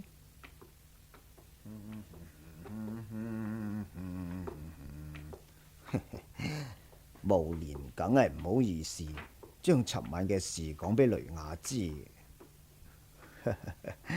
以後我嘅機會大把啦。阿漢，慕蓮，係你啊？咪係我啦，做咩一個人匿埋喺房裏邊吟吟沉沉咁啊？仲一邊講一邊笑添，到底係咩事咁開心啊？冇乜嘢啊，冇乜嘢事啊。真係？唉，我就唔信。我唔會呃你嘅，對你係咁，對雷雅都係咁。唔好提雷雅啦。啊，雷雅佢冷落你啊？成日喺外邊咩生意啦、應酬啦咁。我一個人喺屋企都唔知幾寂寞。佢睇個錢仲重要過你？係嘅，我都好睇唔過眼。有機會我好好地勸下佢啦。唔使啦，勸佢都冇用嘅啦。算啦，我都寂寞到慣晒啦。我真係戥你唔抵啊！如果你需要我幫忙嘅，即管話俾我聽。多謝你阿漢。琴晚我發咗個夢啫。夢？咩嘢夢啊？一個好開心嘅夢咯。真係可惜啦。醒翻嘅時候，好夢又成空。慕蓮，你話俾我知係乜嘢夢啊？你想知啊？係，我希望你得到快樂啊嘛。我唔好意思講出嚟嘅。係咩？嚟入我間房坐一陣。唔好啦。你要去邊處？阿漢啊，你跟我嚟啊。去邊處先得噶？梗係去我間房啦嘛。你唔覺得我間房舒服過你間房嘅咩？呢？但係放心啦，雷雅喺公司度做緊嘢，佢都唔知幾忙。而且呢度嘅下人冇我嘅吩咐，佢哋點敢隨便入去啊？係咪？呢？嚟啦！好，我嘅機會有嚟啦。好，我嗰啲香煙又用得着啦。阿漢啊，入嚟啊！閂埋房門佢啦。你做咩啫？嚟啊！你埋嚟床邊坐低啦。你又唔係男人，嚟啦！漢啊，我係咪好靚啫？哎呀，好迷人，真係動人啊！係，咁同本地嘅女人比較，簡直冇得比，差好遠。你真係令男人想入非非。可惜你唔係男人啊！我真係忍唔住啊！好，我要利用我啲煙啊！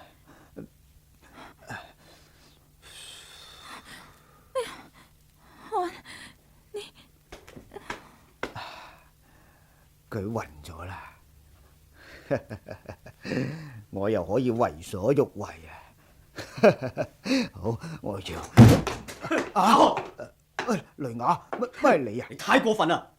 雷雅，你聽我解釋啦，我待你都唔差，你點解要咁樣做法？點解啊？雷雅，你千祈唔好誤會，我咁做係為你好嘅咋。你咁樣做法仲話為咗我好？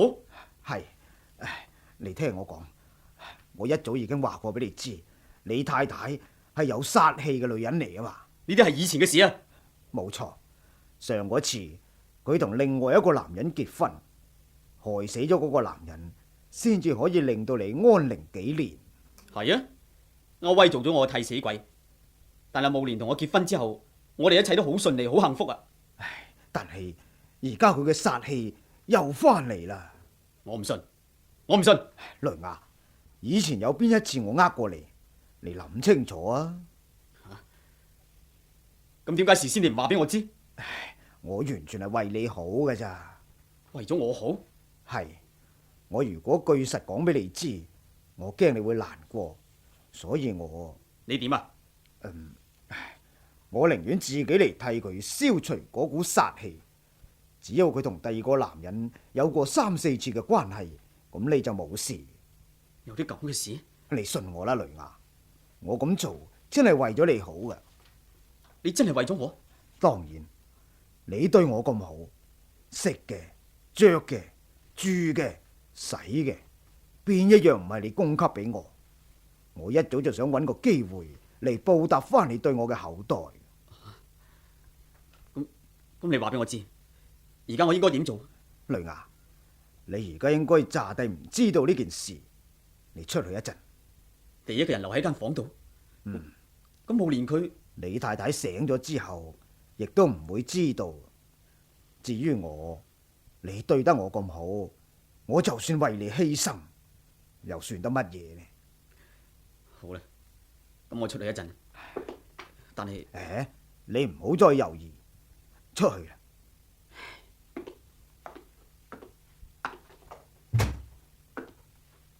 阿漢真係為咗我好，慕蓮嘅殺氣又翻嚟。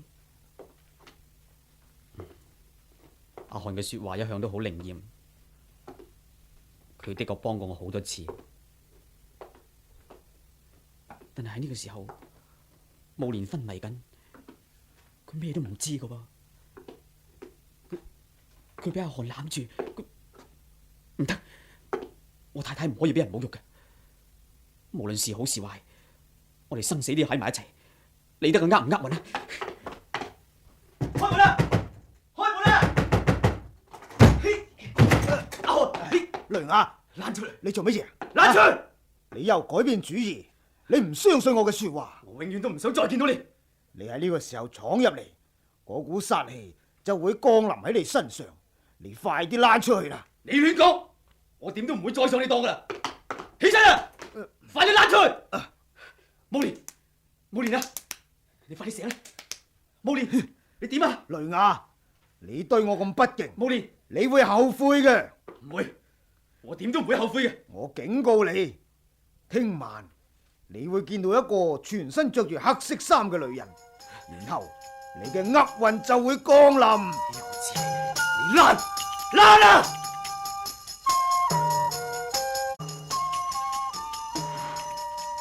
雷亞，慕蓮，你醒翻啦！原來真係佢。阿漢，你已經證明係阿漢啊？係。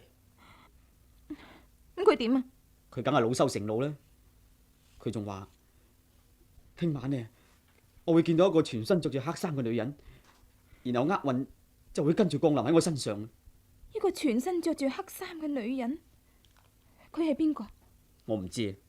當時我冇理佢，我趕咗佢出去，我永遠都唔想再見到佢。阿漢已經走咗啦。佢仲有咩面目住喺呢度啊？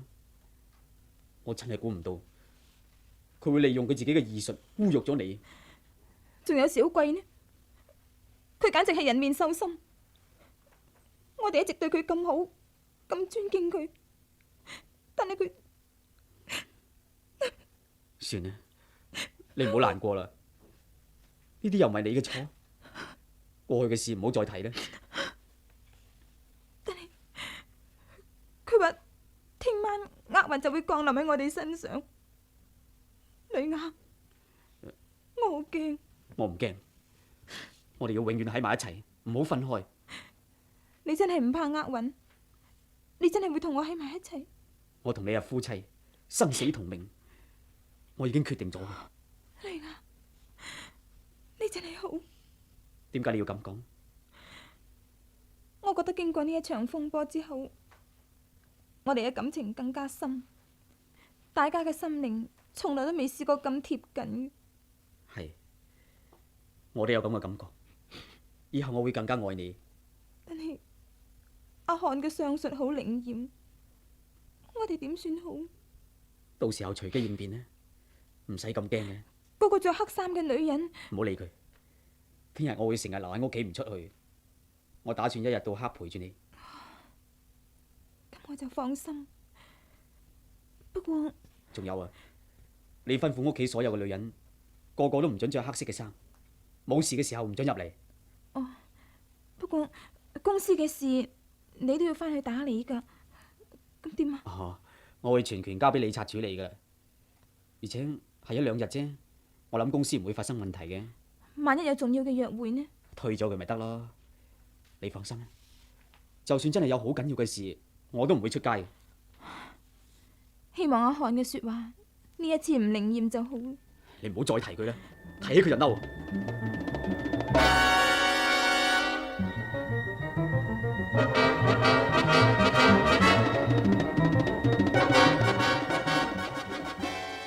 雷亞，唔知點解我心裏邊好唔舒服啫。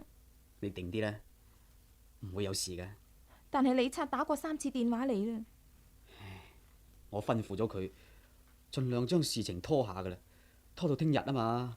嗰班工人唔會咁容易接受噶。佢哋根本就貪得無厭，舊年先加過1次人工，而家又要求加人工。我認為一定係有人從中挑撥嘅。當然啦，如果唔係啊，佢哋都唔會以罷工嚟要挾啦。你以為會唔會蔓延到其他2間工廠啊？嗱，好難講。啲本地人似乎越嚟越團結，有心同我哋作對咁嘅。到頭來蝕底嘅都係我哋啫。李察佢哋理唔理得掂噶？佢好本事嘅，我對佢有信心。但係我驚住佢有啲事唔敢作主喎。佢會打電話嚟請示我噶嘛？我擔心咁樣會拖延時間。本來係應該自己親自去處理嘅。我決定咗唔出街噶啦。嗱，而家已經係夜晚7點鐘啦，好容易拖到聽日嘅啫。我希望呢一晚會快啲過去。有電話啊！嗰個李察點做嘢噶？喂，老闆啊！唉，件事越搞越彎啊！我咪吩咐過你咯，拖到聽日先算啊嘛。係，但係2廠同埋3廠嘅工人都響應埋1廠嘅工人嘅要求，聯合埋一齊，加薪潮睇嚟會擴大喎，話唔定真係會罷工噶。又似你話，老闆啊，3間廠嘅工人代表而家仲喺出邊等緊我嘅消息，唔肯走啊！你話俾佢哋聽啊，聽日下晝答覆佢哋啦。你真係應承佢哋嘅要求？我冇話過應承，我叫你拖啊，拖到聽日下晝，你明白未啊？睇情形拖唔到聽日啊！咁你唔識得諗下辦法嘅咩？老闆啊，我乜嘢好說話都講盡噶啦，但係佢哋唔肯聽，咁我有咩辦法啫？呢件事一定要你親自嚟同佢哋傾先得嘅。我今日唔舒服啊，何況而家已經好夜噶啦，要傾你要等到聽日啦，係咁啦。真係煩痛，少少事都做唔嚟。雷亞，係咪越嚟越嚴重啊？3間廠嘅工人已經聯合起上嚟。吓！如果唔應承佢哋嘅加薪要求，佢哋就即刻罷工噶啦。其實你點可以責怪李察嘅呢？呢件事唔係一件普通嘅小事嚟喎。我不過叫佢拖啫，拖過咗今晚就冇事噶啦。聽日我自然有辦法對付嗰班本地人噶嘛。呢件事絕對唔會好似你想象中咁簡單嘅。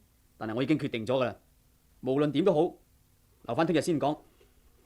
慕蓮啊，開咗個電視機睇下啦，唔好理呢件事啦，越諗就越心煩嘅啫。好。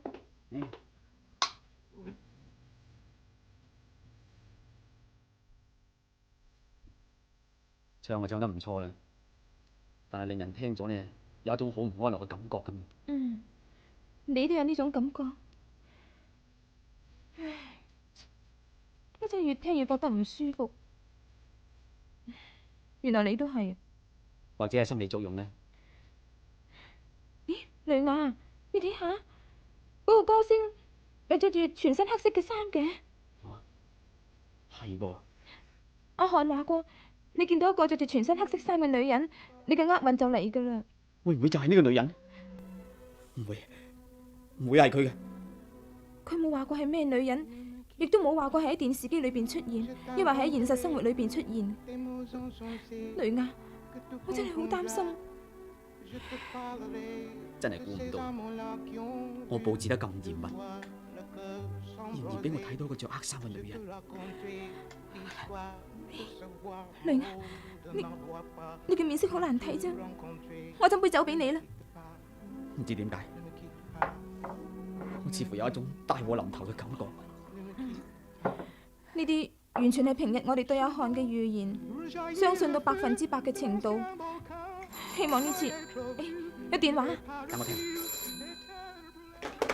喂，老闆啊，我係李察啊，呢次弊啦。點啊？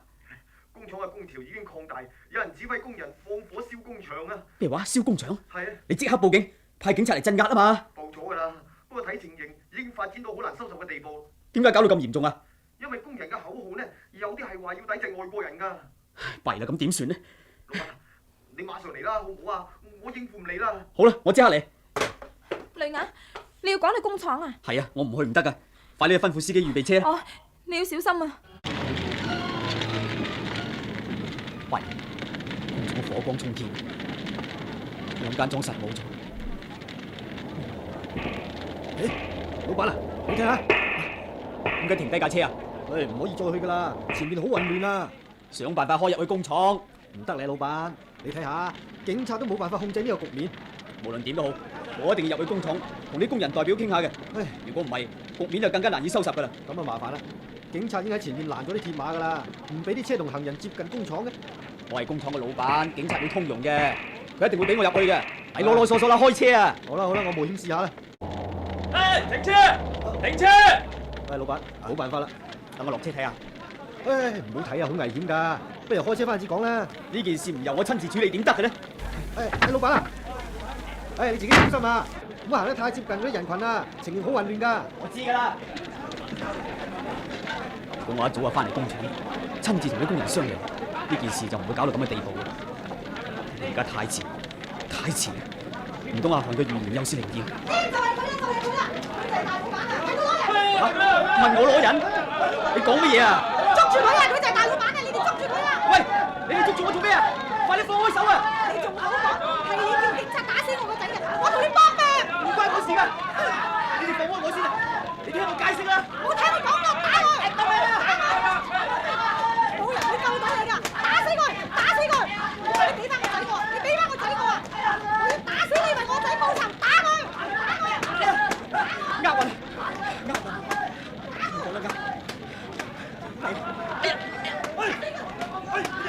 我打佢啊！我打佢！老闆，你點啊？快啲嚟救我啊！嚟，我扶你翻上車先啊！我俾佢走，我俾佢走啊！好啊，老闆，你冇事啊嘛？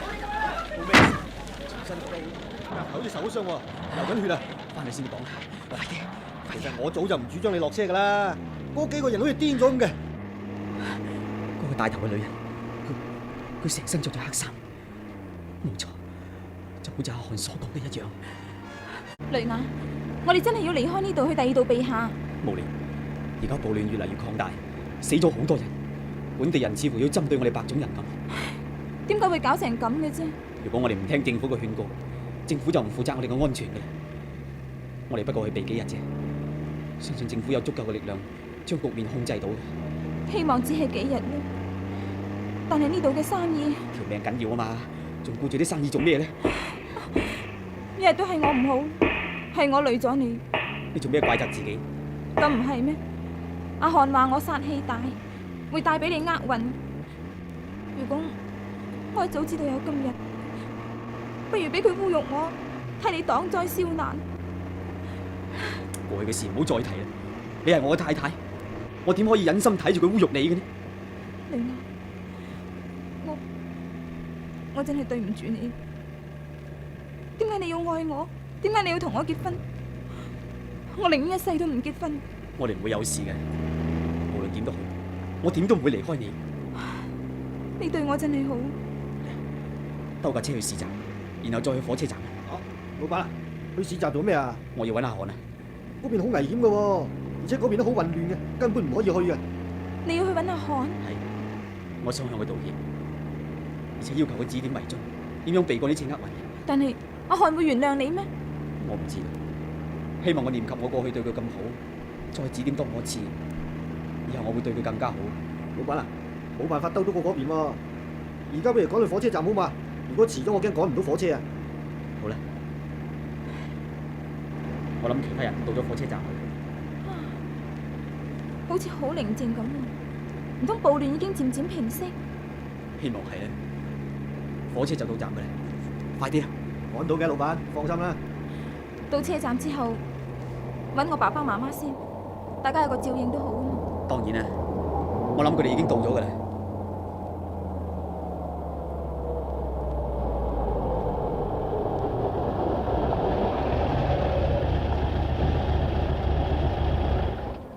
老闆啊，你哋自己小心啊！火車就快到噶啦，我唔送你哋啦。唔使啦，你翻去話俾總管聽，叫佢小心看住我間屋吓。哦。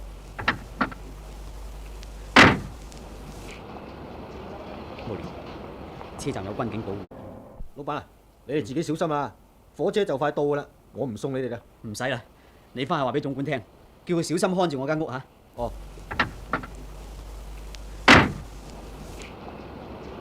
無聊，車站有軍警保護嘅，你唔使驚啊！快啲。高蓮，雷雅呢邊啊！爸爸，爸爸，雷雅，爸爸，高蓮，點解咁遲至嚟㗎？火車就快到㗎啦。媽媽咧？哦，佢同一班朋友喺嗰邊月台。啊，我哋過去啦。咪住，做咩？雷雅，你睇。我睇到啦。唉，你兩個仲企喺度做乜嘢至得㗎？啲搭客落咗車，我哋就要上車㗎啦。火車係唔等人嘅，快啲啦！爸爸，我忽然間諗起一件好緊要嘅事，我要留低做嘅。我哋下一班車再走啊！唉，有乜嘢事咁緊要啊？下一班車走，我哋走唔切㗎啦。呢件事唔係好嚴重嘅啫，你快啲同阿媽上車先啦。我同慕蓮呢就搭下一班車，好唔好啊？慕蓮。好，爸爸，我哋喺隔離埠見啦。咁好啦，咁你哋盡快離開呢度啦，知嘛？啊！得啦得啦。慕蓮啊，我哋過去嗰邊坐一陣啊。好啊。雷雅，下一班火車要等幾耐㗎？等我去問下。你自己坐一陣先。哦。點解會咁巧嘅呢？頭先落車嘅搭客之中，竟然有一個女人全身着住黑衫。雷雅見到之後，就立即決定唔搭嗰班車。我明白佢嘅意思。阿漢嘅說話。慕蓮啊，下一班車要等3個鐘頭啊。哦，3個鐘頭咁耐啊？係咧，有一個警長問我點解唔上車，咁我唯有隨便講個理由，免至佢囉嗦啦。其實佢都係一番好意嘅。你覺唔覺得呢個車站太靜啊？或者我哋太過驚，就算見到一個着黑衫嘅女人，都唔應該驚到咁緊要嘅。着黑衫嘅女人好多㗎。我哋不如翻屋企先啦。你驚？做咩？嗰邊白種人走啊！做乜車啊？嗰邊有兩個啊！雷雅，點算好啊？雷雅，佢哋衝過嚟啦！我哋快啲走！你擋唔住㗎，你走！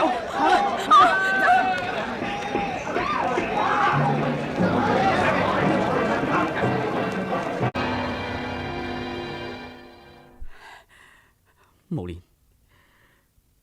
你死得好慘，你俾佢哋凌空吊起，然後用石頭、用棍嚟打，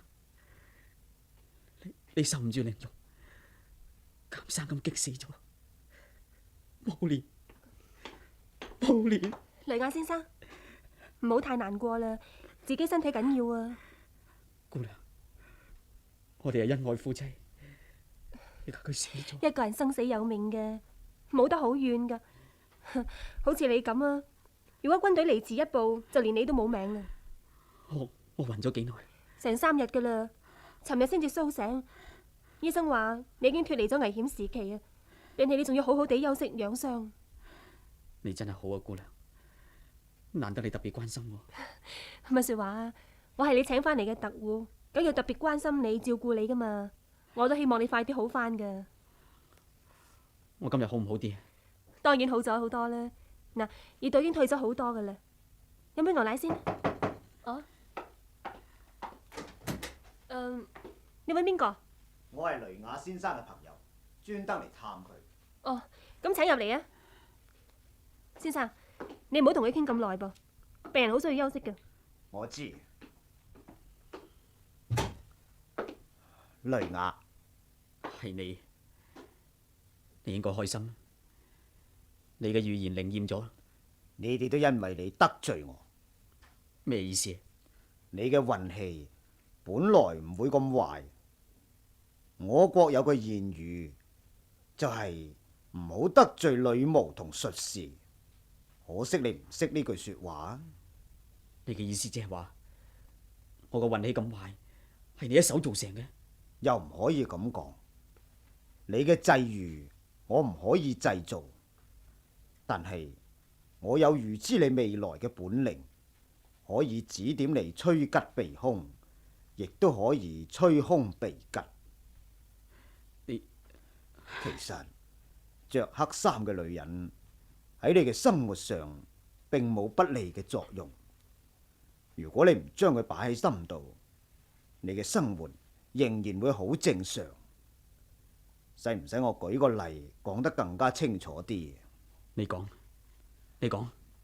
喺發生工潮之前，你如果能夠趕去工廠製紙，答應工人嘅條件，咁就大事可以化小，小事可以化無。但係你信我嘅說話，乜嘢地方都唔敢去，咁先至造成悲劇嘅開端。都係你令到我怕見到着黑衫嘅女人。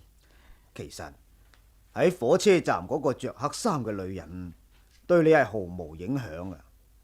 你本來可以安全離開呢樹，但係你心裏邊存有陰影，所以你唔敢上火車，咁樣先至遭遇到真正嘅厄運。如果我唔信你嘅說話，就咩事都唔會發生嘅。冇錯，呢啲叫做水能載舟，亦能覆舟。原來我家破人亡，都係你一手造成嘅。唔敢當，唔敢當。你話我太太身上有殺氣，係咪你捏造出嚟嘅？咁又唔係完全係。頭一次係真嘅，第二次先至係假嘅。我突然間愛上你太太，所以先至順口講出嚟。你簡直係個卑鄙無恥嘅小人。你唔好唔記得，我當初亦都幫助過你。係邊個令到你遇見你嘅阿叔？係邊個勸你喺呢處留低，終於成為富翁啊？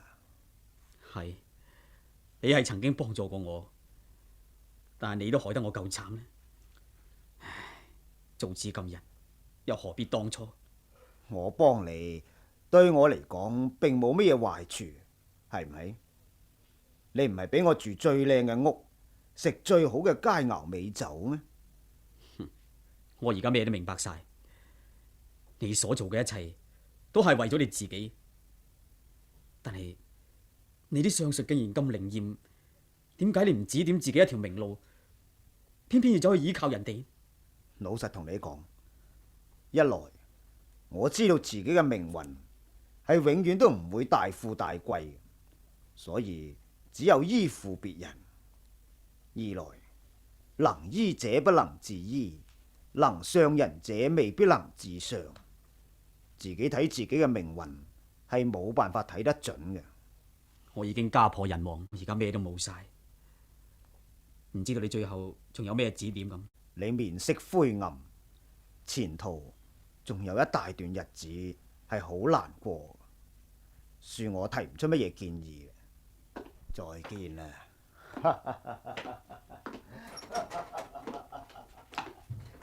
雷亞先生，你朋友走啦，咁飲杯牛奶先啦。咩事呢？好，等我過窗去睇下先啊。哦，乜係佢啊？誒，雷亞先生啊，頭先探你嗰個朋友啊，一出門口就俾車死啦。吓，阿漢俾車撞死？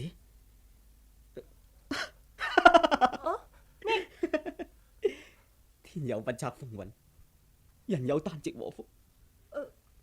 能上人者，未必能自上。